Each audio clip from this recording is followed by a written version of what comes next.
and that's creating a resilient economy and finance systems. Because the old model of global value chains was depending on shipping and depending on being a consumer and producer, and where you're separating all, is unsustainable, and it creates local communities become vulnerable. If suddenly supply chains break down or there's things happening.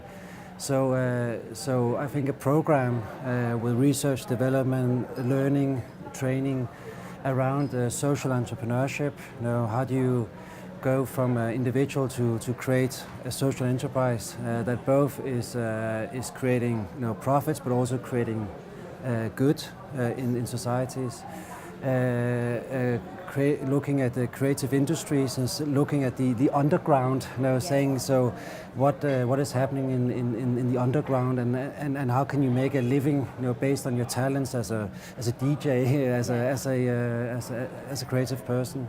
Going from looking at the manufacturing of the production processes. So one of the big trends in the world now is what I call social production, which means that you can tap into a global pool of intelligence. It might be fashion designers, and then have micro factories. For example, in the young, that can produce global brands locally.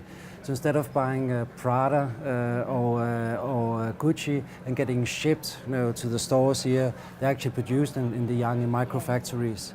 So having a social production in every single industry would create a more resilient economy, and being the center of excellence for that, not only creating the infrastructure, the policies, and the practices in the young, but also being the center of excellence to coach and teach the world about it.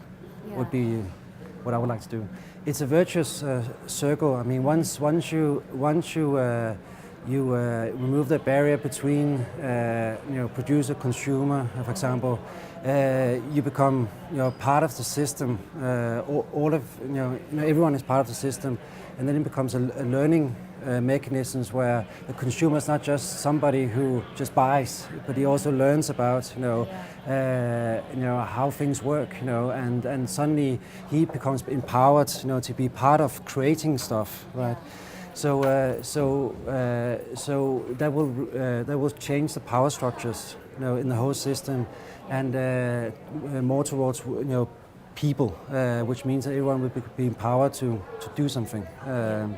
So it is a social vision that's behind ethical economy, but it's also an empirical based economy, meaning that this is what is happening, this is where the world is going, and we have the golden opportunity now to make it a reality, because as I said in the speech, there are obviously forces that have vested interest in the existing system that will want to somehow fight this development. But if we can implement it quicker and accelerate this development, it will be the reality tomorrow.